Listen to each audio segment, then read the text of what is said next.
நான் சாதியும் அல்ல, நான் மதமும் அல்ல, நான் மொழியும் அல்ல, நான் இனமும் அல்ல, நான் பிறக்கவும் இல்லை, நான் இறக்கவும் இல்லை.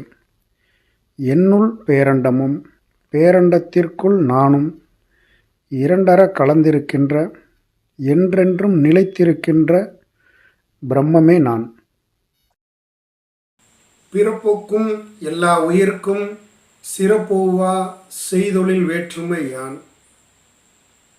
மாதா பிதா குரு தெய்வம், இந்த ஆர்டர் இருக்கு இல்லையா, நமக்கு இந்த கட்டமைப்பு சொல்லி கொடுத்துருக்காங்க இல்லையா, இது சரியா? என்னைக்காவது சிந்திச்சு பார்த்துருக்கீங்களா? மாதா பிதா குரு தெய்வம். மாதா உயிரை கொடுக்கிறாள் என்று சொல்லி வச்சுருக்காங்க. ஆனால் உண்மையில் இது சரியான, இது தவறு. இந்த ஆர்டரு எப்படி இருக்கணும்னா, முதலில் ஆன்மா, அதாவது நீ, இரண்டாவது பிதா. இதெல்லாம் ரொம்ப சூட்சுமமான விஷயம், ரொம்ப ஒரு விஷயம். இது வந்து ரொம்ப ரொம்ப எளிமையாக உங்களுக்கு சொல்கிறேன். இதை உங்களால் புரிஞ்சிக்கவே முடியாது. ஓரளவு இதை புரிஞ்சுக்கணும்னா கொஞ்சம் ரியலைஸ் பண்ணினீங்கன்னா ஓரளவு கொஞ்சம் புரியும். புரிஞ்சாலும் உங்களால் ஏற்றுக்க முடியாது. புரிஞ்சுக்கிறது கஷ்டம், ஒருவேளை புரிஞ்சுக்கிட்டாலும் ஏற்றுக்க முடியாது. இரண்டாவது பிதா. ஏன்னா அவன் சிஸ்டத்தை உடைக்கிறவனேன்னு நினைக்காதீங்க அன்பு குழந்தைங்களே, புரிஞ்சுக்கோங்க.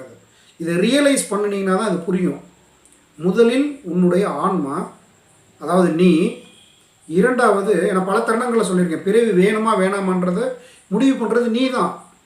அப்போது எந்த இடத்துல நீ குழந்தையாக பிறக்கணும், எந்த தாய் தந்தையருக்கு குழந்தையாக பிறக்கணும், என்ன மாதிரியான சூழலை அனுபவிக்க போகிறேங்கிறத முடிவு பண்ணக்கூடிய இடத்துல நீ தான் இருக்கிற. அப்போ நீ தான் ஒரு தாய் தந்தையரை தேர்ந்தெடுக்கிற. ஒன்று. இரண்டாவது பிதா. பிதாவினுடைய உயிரணுக்களின் வாயிலாக பிதாவோட சுக்கிலமானது மாதாவினுடைய சுரோனிதத்திற்குள், சுக்கிலமும் சுரோனிதமும் கலந்த பிறகு தான் அங்கே வந்து நீ வர்ற. இதை இன்னும் சூட்சமமாக சொல்ல முடியும் உள்ளுக்குள்ளே, அதை பொதுவெளியில் சொல்ல முடியாது. நேரில் வர்றவங்க கேளுங்க, நான் இதுக்கு நான் இன்னும் கொஞ்சம் விளக்கம் சொல்கிறேன். விளக்கம் சொன்னால் உங்களால் புரிஞ்சுக்க முடியும். ஏன்னா பொதுவெளியில் இவ்வளோதான் சொல்ல முடியுது என்னால். ரெண்டாவது, இது எல்லாருக்கும் இதில் ஏற்றுக்க முடியாது. இதையே எத்தனை பேர் ஏற்றுக்குறீங்கன்னு எனக்கு தெரியல. சரியா? அப்போது பிதாவுக்குள்ளே போனதுக்கப்புறம் அங்கே கருவாகுது. கருவாகி குழந்தையாக மாறுது. சரியா? குழந்தை தாயின் கருவறையை விட்டு வெளியில் வருது. வெளியில் வந்ததுக்கு பிறகு ஒரு குரு என்பவர் தேவை. குரு என்பவர் எதற்காக தேவை என்றால், உன்னை வழிநடத்துகின்ற அனைவரும் குரு தான். உனக்கு தேவையான அனைத்து விஷயத்தையும் சொல்லிக் கொடுப்பவர் அனைவருமே குரு தான். உன் தாயாக இருக்கட்டும், தந்தையாக இருக்கட்டும், உன் அண்ணன், தம்பி, மாமன், மைத்துனன், யாராக இருந்தாலும் உனக்கு தேவையான ஒவ்வொரு விஷயத்தையும் சொல்லிக் கொடுப்பவர்கள் அனைவருமே குரு தான். ஏன்? உன்னுடைய மனமுமே உனக்கு குரு தான். உனக்குள்ள சொல்லி கொடுத்துக்கிட்டே இருக்கு இல்லையா குரு. தெய்வம் என்பது தேவைப்பட்டால் மாத்திரம்தான். உனக்கு தேவைப்பட்டால் தெய்வத்தை வச்சுக்கலாம், இல்லைன்னா தேவையில்லை. இதை எப்படி ஏற்றுக்க முடியும்னா, இன்றைக்கி நாஸ்திகர்கள்னு சொல்லக்கூடியவங்க இருக்காங்க இல்லையா, அவங்களாம் தெய்வத்தை ஒத்துக்கிறது இல்லையே, வாழ்ந்துட்டு தானே இருக்கிறாங்க. அப்போது தெய்வம் என்பது இங்கே தேவையானா அது அவரவர் விருப்பத்தை பொறுத்தது. என்னை கேட்டால் தேவையில்லைன்னு தான் சொல்லுவேன். ஏன்னா அந்த தெய்வங்கிற கடவுளுங்கிற அந்த ஒரு சித்தாந்தத்துக்குள்ளே தான் இன்றைக்கி சாதி, மதம், மொழி, இனம், அது உயர்ந்தவன் தாழ்ந்தவன், அது இதுன்னு அவ்வளோ விஷயத்தையும் அதுக்குள்ளே தான் அங்கேருந்து தான் உருவாக்கியிருக்கான். கடவுள்ன்ற ஒரு இடத்துலேருந்து தான் உருவாக்கி வச்சுருக்கான். அதனால் என்னை கேட்டால் கடவுளுங்கிறது தேவையில்லை. அப்படி ஒன்று இல்லவே இல்லை. தேவையில்லைங்கிறது ஒன்று இருந்தால் தானே தேவையே இல்லைங்கிறது. இல்லவே இல்லை. இப்போ இல்லாததை ஒன்று எடுத்து கொண்டாந்து வச்சுருக்கான். ஏன் இதை வந்து இந்த பார்ப்பனர்கள் ஏன் இதை பண்ணாங்க அப்படின்னா, குருவை ஏன் முன்னிலைப்படுத்தினாங்க? மாதாவை முன்னிலைப்படுத்தி மாதா பிதா குரு நான்காவது இடத்துல ஏன் தெய்வம் வச்சாங்கன்னா, வேதத்தில் ரிக்வேதத்தில் வேதம் என்ன சொல்லுது? ஆஹ், கற்சிலைக்கு பிராணனை என்னால் கொடுக்க முடியாதுன்னு இறைவன் சொல்வதாக வேதம் சொல்லுது. ஆனால் பார்ப்பனர்கள் என்ன சொல்கிறாங்க? நான் வந்து கற்சிலைக்கு என்னால் வேதத்தின் வாயிலாக நான் வந்து பிராண பிரதிஷ்டை பண்ண முடியும்னு சொல்கிறாங்க. அப்போ இந்த இடத்துல அந்த இடத்துல அவங்க என்ன பண்ணுறாங்கன்னா, கடவுளை விட நாங்கள் உயர்ந்தவர்கள். இது எவ்வளோ பெரிய அகங்காரத்தின் உச்சத்தில் இருந்துக்கிட்டு இந்த பார்ப்பனர்கள் இந்த பதில் சொல்கிறாங்கன்றதை இது நீங்கள் உங்களால் எவ்வளோ புரிஞ்சிக்க முடியும்னு எனக்கு தெரியலை. அப்போது கடவுளை விட நான் உயர்ந்தவன். அதனால தான் எத்தனை பேர் எவ்வளோ அயோக்கியத்தனம் பண்ணியிருக்காங்க இந்த பார்ப்பனர்கள். ஒரு காஞ்சி சங்கர மடத்தில் ஒரு கொலை நடக்குது. தேவநாதன்ற ஒரு பார்ப்பனன் அவன் என்ன பண்ணுறான், கருவறைக்குள்ளேயே பல பெண்களை பாலியல் பண்ணியிருக்கான்.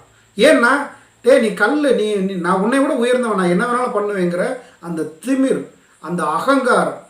அதனால தான் நான் தேவநாதனால் பண்ண முடிஞ்சது. எத்தனை அந்த பாலியல் இது வந்து அந்த கோயிலுக்குள்ளே பண்ணான். ஆனால் அந்த கோயில் கருவறைக்குள்ளே நம்ம வரக்கூடாது தீட்டுங்கிறான். ஆனால் அதுக்குள்ளே உட்காந்து அனைத்து அக்கிரமமும் பண்ணுறான். சரி, அது போகட்டும். அவனுங்களை பற்றி பேசினாலே எனக்கு கோபம் வந்துடுது. இதுவே நான் ரொம்ப கண்ட்ரோல் பண்ணி தான் நான் பேசுகிறேன். ஏன் கோவப்படலாமா அப்படின்லாம் கேட்காதீங்க. ஏன்னா என்னுடைய குழந்தைகளை நீங்கள் பார்க்குற எல்லாருமே என்னுடைய குழந்தைகள். பார்ப்பனர்கள் உட்பட என்னுடைய குழந்தைகள் தான். அவனுங்களும் என் குழந்தைங்க தான்.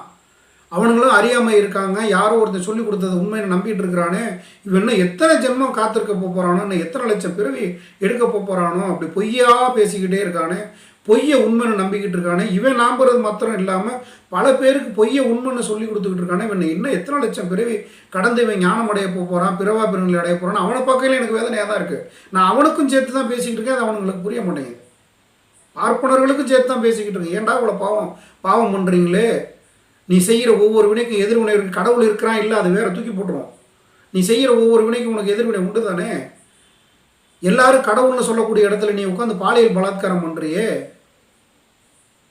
எல்லாரும் புனிதமாக நடக்கக்கூடிய மடத்துக்குள்ளே ஒருத்தன் கொலை பண்ணுறான்ல, சங்கர மடத்தில் கொலை குற்றவாளின்னு இதில் சிறை தண்டனை அனுபவிச்சுட்டு வர முடியுதில்ல ஒருவனால்.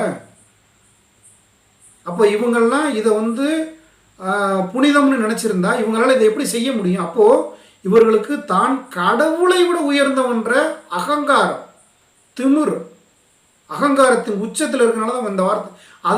அதனால தான் இவன் எழுதியிருக்கான், கடவுளை எனக்கு பின்னாடிடாங்கிறான். மாதா பிதா இது அறிவே இல்லாமல் சொல்லியிருக்கானா இல்லையா? வெறும் மாதா மட்டும் இருந்து குழந்தை உருவாயிருமா? இதை என்னைக்காவது யாராவது கேள்வி கேட்டிருக்கிறீங்களா? மாதா பிதா குரு தெய்வம்னு சொல்கிறான். அப்போ வெறும் மாதா மாத்திரம் இருந்து குழந்தை எப்படா வரும்னு எவனாவது கேள்வி கேட்டிங்களா? கேட்க மாட்டேங்கிறீங்களே. அப்போ பாப்பான் என்ன சொன்னாலும் அப்படியே நம்பிட்டு போயிடுறீங்க. அப்புறம் உங்களுக்கு விழிப்புணர்வு எங்கே இருக்குது? அறிவு எங்கே இருக்குது? ஒன்றுமே இல்லையே. மாதா பிதா அது கிடையாது. முதலில் நீ உன் ஆன்மா, இரண்டாவது உன் பிதா, உன்னுடைய தகப்பனார் இல்லாமல் தாய்க்கு போக முடியாது. மூன்றாவது தாய், நான்காவது குரு. அவன் சொல்லக்கூடிய குரு கிடையாது. அவன் குருன்னு அந்த இடத்துல சொல்கிறது எதுனா எதுக்காக அந்த இது இப்படி வச்சுருக்கான்னா, குருன்னு தன்னைத்தானே சொல்லிக்கிறான். ஏன் அப்படின்னா அன்னைக்கு வேத பாடசாலைகளில் தான் எல்லாமே சொல்லிக் கொடுக்கப்பட்டது. பாடத்திட்டங்கள்லாம் ஒன்றும் கிடையாது. ரெண்டாவது எல்லாமே அவங்ககிட்ட தான் கேட்டுக்கிட்டு தான் செய்வாங்க. பேர் வைக்கிற ஒரு குழந்தை பிறந்ததுலேருந்து சாகுறது வரைக்கும் தேவையான அனைத்துமே அவன்கிட்ட போய் கேட்டுக்கிட்டு இருந்ததுனால அவன் என்ன பண்ணிட்டான், தான் குருன்னு அவனை நினச்சிக்கிட்டு இப்படி ஒரு சிஸ்டத்தை உருவாக்கி வச்சுருக்கான். மாதா பிதா குரு தெய்வம். இந்த ஆர்டரே முதல்ல தப்பு. இது விழிப்புணர்வு இருக்கிற ஒருவனால் மாத்திரம்தான் நான் சொல்கிறத இதை புரிஞ்சுக்க முடியும். இதை நீ புரிஞ்சுக்கிறனா நீ விழிப்புணர்வு உனக்கு இல்லைன்னு அர்த்தம். தப்பாக எடுத்துக்காதீங்க, உங்களுக்கு அறிவு இல்லைன்னு அர்த்தம். அவ்வளோதான். இதை கூர்ந்து கவனித்து பார்த்தீங்கன்னா உங்களுக்கு புரியும். ஆமாம் தானே, வெறுமனை ஒரு தாயால் எப்படி கருவுற முடியும்? தந்தை இருந்தோட சரி, தாயும் தந்தையும் எத்தனை முறை சேர்ந்தாலும் எத்தனையோ பேருக்கு குழந்தை இல்லாமல் இருக்குது. சிந்திச்சிருக்கீங்களா என்னைக்காவது? சிந்திச்சிருக்கீங்களா? ஒரு தாயும், நான் காசி போகும்பொழுது என் கூட ஒருத்தவங்க வந்திருந்தாங்க, ஒரு தம்பதியர் வந்திருந்தாங்க. 25 வருஷம் ஆச்சு கல்யாணம் ஆகி. ஏன் குழந்தை பிறக்கலை? ஏன்னா அவங்களுக்கு குழந்தை பிறக்கணுமா பிறக்க வேணாமான்னு இன்னொரு ஆன்மா தான் முடிவு பண்ணணும். இந்த இந்த சூழலில் போய் நான் நான் இவங்களுக்கு தான் நான் குழந்தைய பிறக்கணும்னு இன்னொருத்தன் தான் முடிவு பண்ணணும். அது இவன் முடிவு பண்ணுறது கிடையாது. இன்னொன்று, இவங்க 2 பேரும் என்ன முடிவு பண்ணி இங்கே வந்திருப்பாங்கன்னா, இது எல்லாமே ஒன்றுக்கு ஒன்று தொடர்புடையதாகவே இருக்கும்.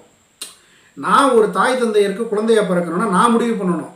அந்த தாய் தந்தையர் என்ன பண்ணியிருக்கணும், எனக்கு எனக்கு குழந்தையே வேணான்னு அந்த ஆணும், எனக்கு குழந்தையே இருக்க வேணான்ற அந்த பெண்ணும், இந்த 2 ஆன்மாக்களும் அப்படி தான் பிறவி எடுத்து வந்திருக்கும். ஏன்னா பிறப்பிலிருந்து இறப்பு வரைக்கும் எல்லாமே தீர்மானிக்கப்பட்டது. அந்த 2 ஆன்மாக்களும் எங்களுக்கு குழந்தையே வேணான்ற மாதிரி தான் அவங்க பிறவி எடுத்து வந்திருப்பாங்க. ஆனால் எப்படி என்ன வாழ்வியல் வாழ போகிறாங்கன்றதை அவங்க மறந்துடுறாங்க. மறந்த பிறகு என்ன பண்ணுறாங்க, ஆகா எனக்கு குழந்தை இல்லையேன்னு கோயிலுக்கு போகிறேன், பரிகாரம் பண்ணுறேன், பூஜை பண்ணுறேன், புனஸ்காரம் பண்ணுறேன், அது இது பண்ணுறேன்னு அலைஞ்சிக்கிட்டே தெரியுறான். காசிக்கு எத்தனையோ பிறந்துட்டாங்களா அவங்க, இன்ன வரைக்கும் குழந்தை பிறக்கலன்னு. அப்போது எல்லாருக்குமே குழந்தை. இப்போ இவன் கூற்றுப்படி, பார்ப்பனர் கூற்றுப்படி, மாதா பிதா குரு தெய்வம்னா மாதா தானாகவே குழந்தை பிறக்க வேண்டியதானப்பா, ஏப்பா குழந்தை பிறக்கலை? அப்போ மாதா பிதா சேர்ந்துமே குழந்தை பிறக்கலையே, அப்போ அங்கே வேறு என்னமோ ஒன்று இருக்குல்ல. அப்போ இதுதான் அறிவு. இப்படி தான் ஒவ்வொன்றையும் ஆராய்ச்சி பண்ணணும். அறிவால் ஆராய்ந்து பிறகு நீ ஆன்மா என்கின்ற அந்த நிலையை உணரும் பொழுது நீ இந்த பேரண்டத்தோடு பேரண்டமாக கலந்து விடுவாய். நீ பேரண்டத்தின் பேரண்டமாகவே கலக்கும் பொழுது உனக்கு அனைத்து விஷயங்களும் புரிந்து கொள்ள முடியும். உன்னால் நீ பேரண்டமாக மாறிட்டீங்கன்னா எல்லாத்துக்குள்ளேயும் நீ இருக்க, உனக்குள்ளே எல்லாமே இருக்குது. அப்போ உன்னால் புரிஞ்சுக்க முடியாமல் எப்படி இருக்கும்? கண்டிப்பாக எல்லாத்தையுமே புரிஞ்சுப்பீங்க. ஆகையினால் இந்த ஆர்டரு இதுதான் சரி. ஆன்மா, அதாவது நீ, பிதா, மாதா, குரு, இது இந்த 4 தான். தெய்வம் தேவையே இல்லை. தேவைன்னா நீ வச்சுக்கலாம். ஏன்னா தேவைன்னா ஞானம் அடைந்தவன் கடை சாகிறது வரைக்கும் தெய்வத்தை ஒத்துருக்கணும், கடவுளை ஒத்துருக்கணும். ஞானம் அடைந்த பிறகு யாருமே கடவுளை ஏற்றுக்க மாட்டேங்கிறான். ஏன்னா அது ஒரு தத்துவம்ப்பா. நீ குழந்தையா இருக்க, உனக்கு புரியலன்றக்காண்டி ஒரு தத்துவமாக சொல்லப்பட்ட விஷயம். அதை நீ சாகிறது வரைக்கும் நான் பிடிச்சிக்கிட்டு இருப்பேன்னா நீ குழந்தையா இருக்கேன்னு தானே அர்த்தம். ஒரு ஃபார்முலா நம்ம எவ்வளோ நாளைக்கு யூஸ் பண்ணுவோம்? கணக்கு நல்லபடியாக போடுறது வரைக்கும் தானே. நல்லபடியாக போட தெரிஞ்சிருச்சுன்னா 2x2 = 4ங்கிறது புரியாதது வரைக்கும் ஃபார்முலா தேவை. புரிஞ்சிருச்சுன்னா திரும்பி 2x2ன்னு போட்டுக்கிட்டு போய் என்ன கிடையாது, மனக்கணக்கில் பண்ணிக்கிட்டு போயிட்டே இருக்கும் இல்லையா? அது போல தான் கடவுள் என்பது ஒரு ஃபார்முலா அல்லது ஒரு, எப்படி சொல்கிறதுனே எனக்கு ஒன்றும், எப்படி சொன்னால் உங்களுக்கு புரியும்னு தெரியல. நான் நிறைய சொல்லிக்கிட்டு தான் இருக்கேன். கடவுள் ஒரு தத்துவம், அவ்வளோதான். அது ஒன்றுமே இல்லை. நீ தெரியாத வரைக்கும் அது கடவுள்னு ஒன்று உண்மைன்னு நம்பிக்கிட்டே இருப்ப. நீ நம்பிக்கை சார்ந்து இருக்க. ஞானம் அடைந்தவன் அவன் எல்லாத்தையும் கடந்து நிற்கிறான். அதனால் அவன் ஏற்றுக்க மாட்டான். அதை யாராவது சொல்லியிருக்காங்களா? வள்ளலார் விபூதி மட்டும் வச்சுக்கிட்டு இருந்தால் ஒரு எல்லைக்கு பிறகு வேணாம்ப்பா, இதனால் என்ன இருக்குது, விபூதியெல்லாம் அதெல்லாம் தேவையில்லை அப்படிங்கிறார். ரமணர் எங்கேயாவது விபூதி வச்சுருக்கிறாரா? ராமகிருஷ்ணர் எங்கேயாவது விபூதி வச்சுருக்கிறாரா? யோகிராம் சுரத்குமார் விபூதி வச்சுருக்கிறாரா? கிடையவே கிடையாது. மூக்குப்பொடி சித்தர், கணக்கம்பட்டியார் கிடையவே கிடையாது. ஏன் அப்படின்னா அவங்க உண்மை என்னன்னு புரிஞ்சிருது. உண்மை என்னன்னு தெரியாத வரைக்கும் தான் நீ கடவுள்னுக்கிட்டு இருக்கிற. கடவுள்னா யாருன்னு கண்டுபிடிச்சிட்டீங்கன்னா உனக்கு தெரிஞ்சு போயிரு, கடவுள்னே கூட தெரியலடா அப்படின்னு. இல்லாத கடவுளை ஏன் தூக்கி வச்சுக்கிட்டு இருக்கணும்? நீ உன்னை கடவுள்னா யாருன்னு கண்டுபிடிக்கல, தூக்கி தலையில் வச்சுக்கிட்டு தெரியுற. கடவுளை என்னென்னு கண்டுபிடிச்சிட்டு அவன் ஏன் தூக்கி வச்சுக்கிட்டு இருக்கணும்? அவன் எந்த அடையாளத்துக்குள்ளே வர மாட்டான். அதான் சொல்கிறேன். அவன் ருத்ராட்சம் போட மாட்டான், பட்டை அடிக்க மாட்டான், திருநாமம் எடுக்க மாட்டான், காவி உடை உடுத்த மாட்டான், ஒன்றுமே பண்ண மாட்டான். கவனித்து பார்த்தீங்கன்னா தெரியும். அவன் பாட்டுக்கு பேசாமல் இருப்பான். ஏன்னா கண்டுபிடிச்சிட்டான், எதை பற்றியும் கவலைப்பட மாட்டான். அதனால் இங்கே பார்ப்பனர்கள் சொல்லியிருக்கின்ற மாதா பிதா குரு தெய்வம் இந்த ஆர்டரு தப்பு. சரி என்பது எதுவென்றால் நீ, அதாவது உன்னுடைய ஆன்மா, நீ பிதா, மன்னிக்கணும், நீ பிதா, சரியாக தான் சொல்லியிருக்கேன். நீ பிதா, மாதா, குரு, இந்த 4 தான். தெய்வம் தேவைப்பட்டால் நீ வச்சுக்க, ஒன்றும் பிரச்சனை இல்லை. அது 5வது இடத்துல. தேவைப்பட்டாதான். என்னை பொறுத்த வரைக்கும் தேவையில்லை, ஏன்னா அப்படி ஒன்று இல்லை, அதனால் தேவையில்லை. இந்த ஆர்டர் தான் சரி. மாதா, பிதா, குரு, தெய்வம் என்பது 100% தவறு.